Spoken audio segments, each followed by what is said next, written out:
Gueddal 24 News, il est 19h. Merci de nous rejoindre pour cette nouvelle édition. Tout de suite, les titres de l'actualité. L'hécatombe se poursuit à Raza. Plus d'une trentaine de Palestiniens, en majorité des enfants, sont tombés en martyrs ce samedi dans les bombardements et la famine qui arrache chaque jour de nombreuses vies et détruisent des rêves. Les correspondants de la radio et télévision algérienne sur place échappent de justesse à la mort suite à une attaque des forces d'occupation.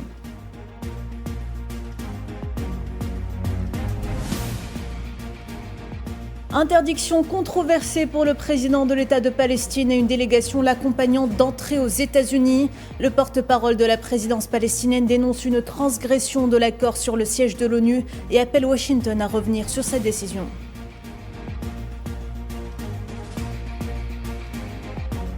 Crise en Libye, le président de la Commission de l'Union africaine salue la nouvelle feuille de route de l'ONU et exhorte les parties prenantes à s'engager pleinement dans le processus de dialogue national et de réconciliation.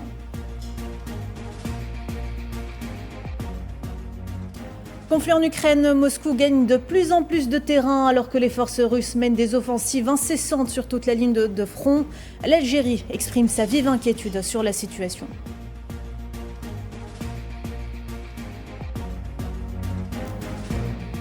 Et enfin en France, une rentrée mouvementée attend le Premier ministre François Bayrou. Une nouvelle date clé de blocage et de mobilisation est venue se greffer à celle du 10 septembre contre le projet de budget du chef de gouvernement.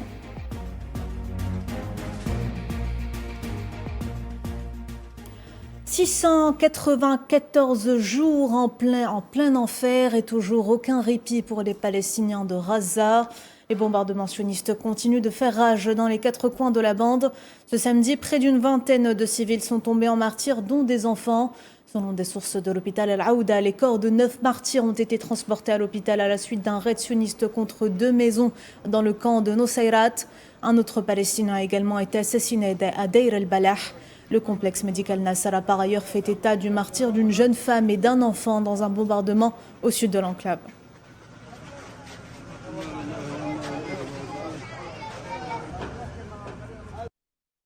15 autres civils palestiniens sont tombés en martyrs et plusieurs autres ont été blessés lors d'un bombardement sioniste sur des tentes de déplacés dans les quartiers d'An-Nasr et d'Al-Zaytoun au centre de la ville de Raza.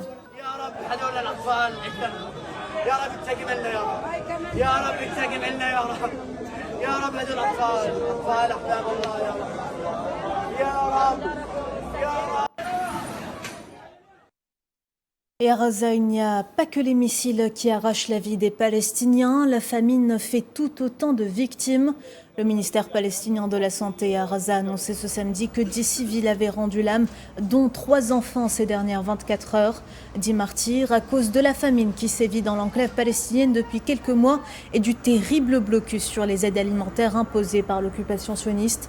Un chiffre glaçant qui porte à 332 le nombre total de décès dus à la famine et au manque de soins, dont 124 enfants.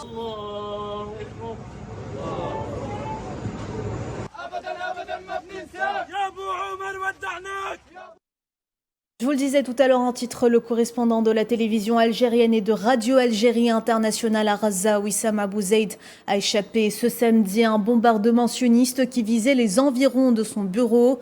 La radio internationale algérienne a diffusé une vidéo montrant les premiers instants du bombardement sioniste qui a causé d'importants dégâts dans les bureaux. Dans une autre vidéo, le journaliste Wissam Abou Zeid déclare « Dieu nous a sauvés », faisant référence au fait que le bombardement aurait pu lui coûter la vie sans la miséricorde divine. Selon le bureau d'information du gouvernement à Raza, le nombre de journalistes assassinés depuis le 7 octobre 2023 s'élève à présent à 246.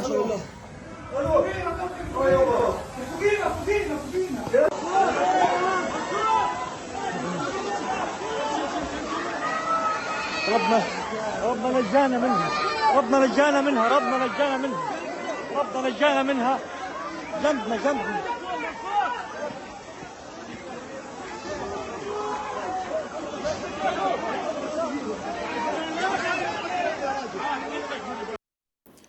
De leur côté, les Nations Unies se disent profondément préoccupées par les agressions sionistes sur la ville de Raza et appellent à la protection des civils et des travailleurs humanitaires. Lors d'un point de presse, le porte-parole du secrétaire général de l'ONU, Stéphane Dujarric, a qualifié la bande de Gaza comme une zone désormais classée comme zone de combat dangereuse. On écoute.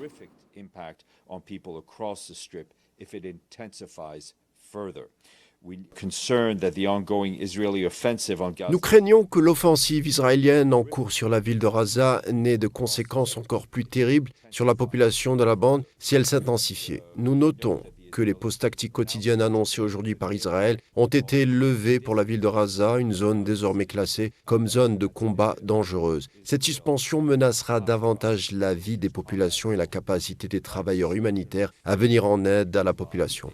En ce qui concerne la Cisjordanie, y compris Jérusalem-Est, nos collègues humanitaires nous disent qu'ils continuent de constater des niveaux très élevés de violence des colons israéliens contre les Palestiniens, ce qui a évidemment un impact grave sur la situation humanitaire. OCHA affirme que la violence des colons est désormais devenue l'un des principaux facteurs de déplacement des Palestiniens à travers la Cisjordanie.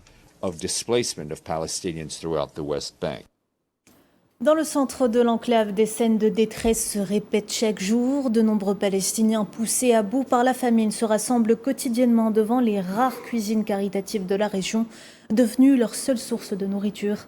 Ils racontent leur combat quotidien pour la survie. Maria Chouya.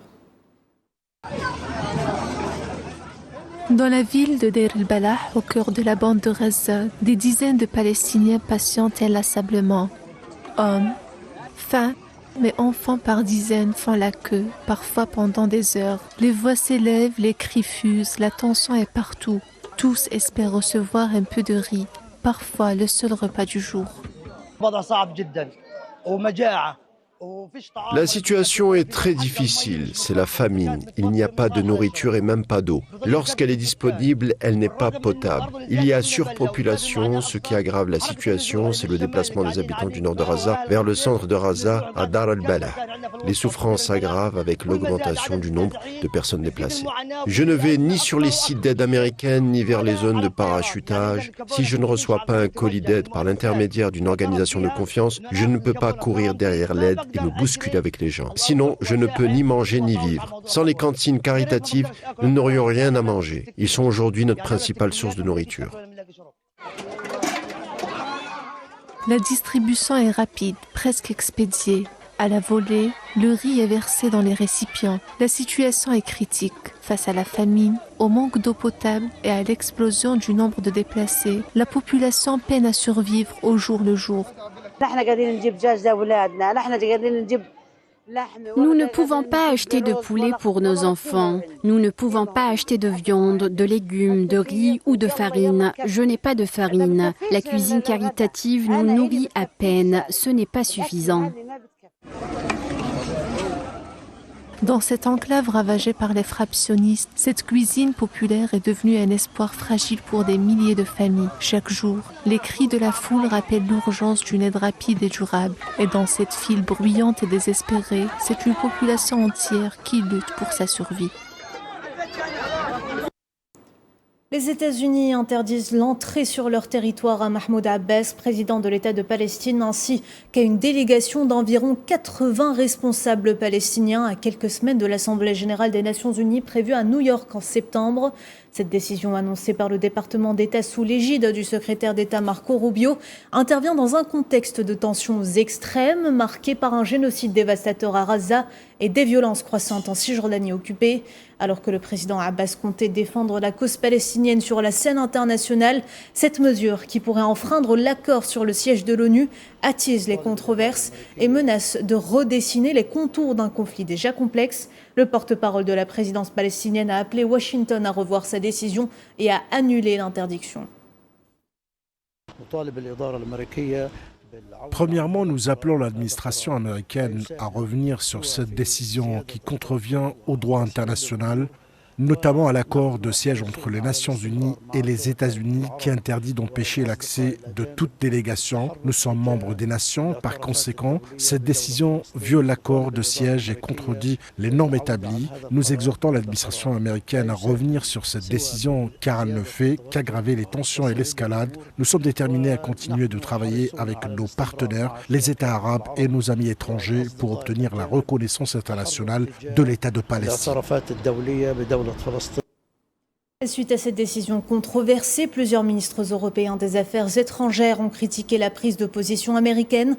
Et pour cause, en vertu d'un accord de siège de l'ONU de 1947, les États-Unis sont généralement tenus d'autoriser l'accès des diplomates étrangers au siège de l'ONU à New York. Washington a toutefois déclaré pouvoir refuser des visas pour des raisons de sécurité, d'extrémisme et de politique étrangère.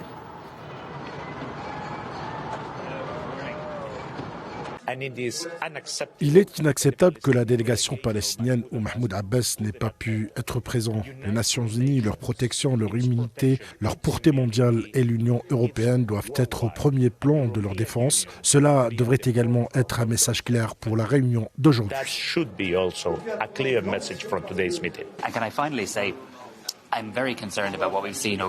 Je tiens à dire que je suis très préoccupé par la décision prise de révoquer les visas des dirigeants de l'autorité palestinienne pour se rendre aux Nations Unies pour une semaine assez chargée, et l'idée que le dirigeant de l'autorité palestinienne soit privé de la possibilité d'y assister est tout simplement inacceptable. Je pense que l'Union européenne dans son ensemble devrait protester contre cette décision avec la plus grande fermeté. La complicité marocaine avec l'entité sioniste continue de se matérialiser au grand regret du peuple marocain. Le mouvement boycott des investissements et sanctions contre l'entité sioniste, le mouvement BDS, a fermement condamné dans un communiqué le retour de ce qu'il qualifie de navires de l'extermination dans les ports marocains. Dans un communiqué publié vendredi, le mouvement a indiqué que le port de Tanger accueillera dimanche de nouveaux navires impliqués dans le transport de matériel militaire vers la Palestine occupée au profit de l'occupation sioniste, affirmant que la répétition de ce scénario est une preuve flagrante de l'implication du Merzen dans la trahison de la cause palestinienne en transformant les ports du royaume en un passage sûr au service de la machine de guerre sioniste. La situation actuelle exige l'imposition d'un embargo militaire total interdisant le passage ou l'accostage de tout navire impliqué dans le transport de matériel militaire vers l'occupant, conformément aux devoirs humanitaires. Or, au lieu de cela, le gouvernement ouvre les ports aux navires qui approvisionnent l'armée d'occupation en armes utilisées pour exterminer les Palestiniens. Il s'agit des navires Maersk, Hartford et Maersk Nested qui ont déjà été impliqués dans le transit de cargaisons militaires via le port marocain vers l'entité sioniste. Dans notre dossier Sahara occidental, l'association espagnole Asturies de solidarité avec le peuple sahraoui a réitéré vendredi sa position ferme en faveur du droit du peuple sahraoui à l'autodétermination. Dans ce contexte, l'association a annoncé, selon le quotidien Diario de Asturias, l'organisation d'une manifestation populaire dimanche prochain sous le slogan « Paix et justice pour le peuple sahraoui », et ce comme une démonstration de solidarité continue avec le peuple sahraoui et sa juste cause. L'association a expliqué que cet événement s'inscrit dans le cadre des efforts en cours pour souligner l'importance de parvenir à une solution juste et définitive à la question sahraoui et pour démontrer l'engagement de la société civile des Asturies à soutenir le peuple sahraoui jusqu'à ce qu'il obtienne ses droits légitimes à l'autodétermination, à la liberté et à l'indépendance.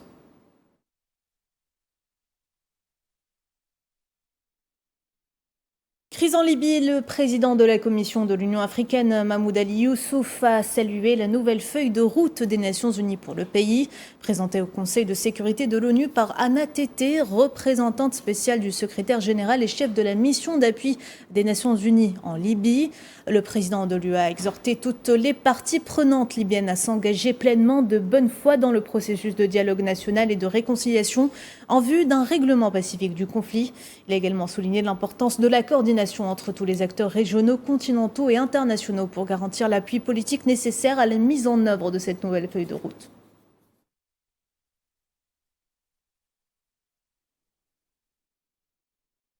Guerre au Soudan, des sources militaires soudanaises ont confirmé que plusieurs civils ont été tués et plusieurs autres blessés lors d'une attaque menée par les forces de soutien rapide au Kordofan dans le nord-ouest du pays.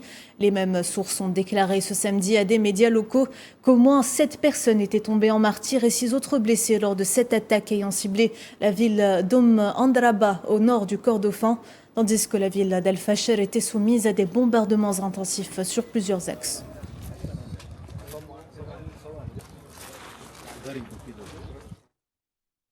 Et la mission des Nations Unies au Soudan du Sud a déclaré vendredi qu'elle construisait une nouvelle base temporaire dans la région de Tamboura. Une base cruciale pour la région censée faciliter la médiation et les processus de paix sur le terrain. Les détails, Amlam Zenzitoune. Encore en proie aux violences après une guerre civile sanglante qui a tué près de 400 000 personnes et plongé des zones du pays dans la famine, le Soudan du Sud a du mal à se remettre debout. Une nouvelle base temporaire dans la région de Tamboura sera construite par la MINUS afin de protéger les civils. Cela signifie beaucoup car nous disposons de beaucoup de ressources et en nous positionnant dans cette nouvelle base opérationnelle temporaire, nous pouvons effectuer davantage de patrouilles et d'engagement et faciliter la médiation et les processus de paix sur le terrain. Selon la mission des Nations Unies au Soudan du Sud depuis 2021, lorsque les violences intercommunautaires récurrentes dans la région du Grand Tamboura se sont intensifiées, de nombreuses vies ont été perdues et des milliers de personnes ont fui leur foyer. De nombreux civils ont cherché refuge dans l'un des nombreux camps pour personnes déplacées à l'intérieur du pays. Pour mieux les protéger, les soldats de la paix servant auprès de la MINUS ont renforcé leur présence et intensifié leurs patrouilles en véhicule. Nous ne comprenons pas l'origine de ce conflit. Nous vivons dans ce camp depuis environ 6 ans, souffrant de la faim et de beaucoup de choses. Nos abris de fortune sont en piteux état. La saison des pluies a aggravé la situation. Maintenant, nous dormons sous l'eau de pluie. Nous ne pouvons pas cultiver par peur d'être attaqués. Nous exhortons le gouvernement et ses partenaires à examiner notre situation. Nous ne pouvons pas quitter le camp. Nous pouvons dormir car les casques bleus de la MINUS patrouillent la zone la nuit. Sans eux, nous ne savons même pas si nous aurions pu dormir. Ce pays riche en pétrole dépend de l'aide internationale pour nourrir ses 11 millions d'habitants. Un défi qui n'a fait que s'aggraver depuis que l'administration Trump a procédé à des coupes drastiques dans l'aide étrangère. On ouvre à présent notre dossier russo-ukrainien. Une attaque contre Zaporijia, imputée à la Russie, a fait ce samedi un mort et 24 blessés selon le gouverneur local. Dans un message publié sur Telegram, Ivan Fedorov a déclaré que 14 bâtiments résidentiels avaient été endommagés et restés sans électricité ni gaz. Dans ce contexte, le président ukrainien Volodymyr Zelensky a déclaré que Moscou avait profité du temps de préparation d'une réunion des dirigeants des deux pays pour lancer de nouvelles attaques massives contre son pays.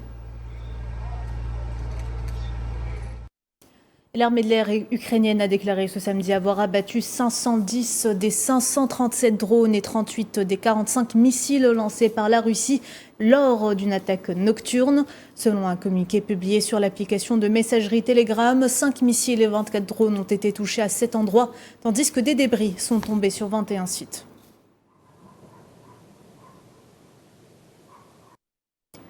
Et de son côté, la Russie a affirmé vendredi que ses forces ont pris le contrôle de 6 nouvelles localités entre le 23 et le 29 août dans les régions de Donetsk et de Dnipro. Selon le ministère de la Défense, les troupes russes ont mené 7 frappes groupées avec des armes de haute précision et des drones d'attaque contre des cibles, notamment des installations militaro-industrielles ukrainiennes, des bases aériennes, des dépôts de stockage de missiles tactiques et des dépôts de carburant au cours de la semaine dernière. Le chef d'état-major russe Valery Gerasimov a par ailleurs déclaré ce samedi que les forces russes menaient des offensives incessantes sur toute la ligne de front en Ukraine. On écoute. Le groupe des troupes conjoints poursuit son offensive ininterrompue sur la quasi-totalité de la ligne de front et depuis mars, plus de 3500 km² de territoire et 149 localités ont été libérées. La création d'une zone de sécurité le long de notre frontière dans les régions de Soumy et de Kharkov est en cours d'achèvement.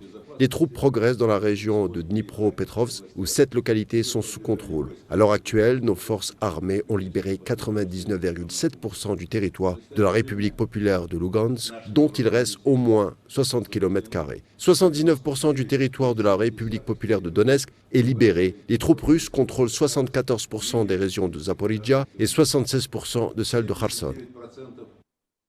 Kiev annonce l'ouverture d'une enquête après la mort de l'ancien président du Parlement ukrainien Andriy Paroubi, tué dans la ville occidentale de Lviv. C'est ce qu'a déclaré ce samedi le président ukrainien Volodymyr Zelensky. Selon ce dernier, le ministre ukrainien de l'Intérieur et le procureur général viennent de rendre compte des premières circonstances connues du meurtre, ajoutant que les recherches pour retrouver le meurtrier étaient en cours. L'Algérie suit de son côté de très près les évolutions du conflit russo-ukrainien. Dans ce contexte, Alger a appelé hier vendredi les deux parties à faire preuve de calme et de retenue et à avancer vers une désescalade des tensions, les invitant à garantir en priorité la sécurité des populations civiles. Le pays a également réitéré son appel aux deux parties afin qu'elles participent à un véritable dialogue et à des négociations en vue de mettre un terme à cette guerre. Suite des confrontations, les infrastructures civiles. Mon pays, l'Algérie, a à maintes reprises exprimé son inquiétude quant à la poursuite de la guerre entre la Russie et l'Ukraine. Les conséquences de cette guerre se poursuivent, menant à une détérioration de la situation humanitaire. De nombreux civils innocents sont tombés. D'autres continuent de souffrir, y compris les enfants, les femmes et les personnes âgées. Avec la poursuite des confrontations, les infrastructures civiles sont également détruites, ce qui a un impact grave sur la vie quotidienne des civils. Par ailleurs, les informations reçues hier ont fait état de la destruction de plusieurs bâtiments diplomatiques à Kiev, et ce, suite à des explosions. L'Algérie réaffirme que la logique de la confrontation ne mènera qu'à plus de violence et d'hostilité. Cela sape le dialogue et les négociations et porte atteinte aux efforts diplomatiques visant à parvenir à une solution pacifique, et notamment dans le cadre de négociations directes qui nous avaient donné l'espoir de voir une résolution juste et durable de la guerre. En France, une rentrée mouvementée en perspective attend le Premier ministre François Bayrou. Une nouvelle date clé de blocage et de mobilisation est venue se greffer à celle du 10 septembre, relayée sur les réseaux sociaux contre le projet de budget du chef du gouvernement. Cette fois-ci, c'est l'intersyndicale qui appelle à une forte mobilisation pour le 18 septembre prochain. Souila Kilal. François Bayrou devra bientôt affronter la colère de la rue, des syndicats et de la classe politique. Colère suscitée, rappelons-le, par son projet de près de 44 milliards d'euros d'économie l'année prochaine, avec notamment la prise de mesures impopulaires, dont la suppression de 2 jours fériés. 2 dates clés de mobilisation à retenir donc. La première est celle du mouvement Bloquons tout, qui appelle à une mobilisation générale le 10 septembre. L'appel présenté comme citoyen a reçu le soutien de toute la gauche politique, LFI en tête. La deuxième est la mobilisation de l'intersyndicale le 18 septembre. L'ensemble des organisations syndicales appellent aux grèves et aux manifestations partout en France le jeudi 18 septembre. Une mobilisation en passe d'être largement suivie dans plusieurs secteurs, notamment celui des transports. Le syndicat majoritaire chez les contrôleurs aériens français a annoncé une nouvelle grève jeudi 18 septembre. Pour sa part, le syndicat sud-aérien appelle à la grève et au blocage des aéroports le 10 septembre en rejoignant le mouvement national contre l'austérité. Même chose du côté des cheminots. Sudrail, le 3e syndicat de cheminots, a appelé à la grève le 10 septembre. Chez la RATP, les 4 syndicats appellent à une mobilisation massive le 18 septembre dans le sillage de la mobilisation intersyndicale. Du côté de l'assistance publique hôpitaux de Paris, 5 organisations syndicales appellent à tenir des assemblées générales pour préparer un préavis de grève intersyndicale à partir du 5 septembre. D'autres secteurs ont également répondu aux appels de mobilisation, notamment la Fédération Mines-Énergie de la CGT qui a lancé un appel à la grève à partir du 2 septembre. La CGT Commerce et Services appelle également à la grève le 10 septembre. L'éducation n'est pas en reste. L'Union syndicale lycéenne appelle à bloquer les établissements le 10 septembre pour construire la mobilisation dans la durée. Les étudiants de l'UNEF appellent aussi à la mobilisation le 10 septembre. Les syndicats de l'éducation nationale se réuniront le 3 septembre pour décider des modalités de mobilisation de cette rentrée. François Bayrou a-t-il des chances ou dispose-t-il de cartes et de suffisamment d'alliances politiques pour survivre à ce mois de septembre 2025 ? Les prochains jours nous le diront. Voilà, madame, monsieur, on arrive à la fin de ce journal. Merci de l'avoir suivi. L'actualité continue sur Al24 News. Excellente soirée à tous. À demain.